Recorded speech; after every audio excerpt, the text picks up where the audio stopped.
Ljudi, između pevače, kome koludim, vidite, znači mi igramo. Kao što vidite, vidite li? I ovako izgleda moj rođendan priča.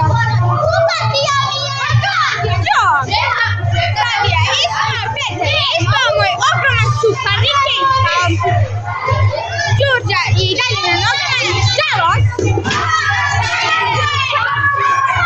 Ja ću kad jednom rukom. Mam jednu ruku u šteku, ajde.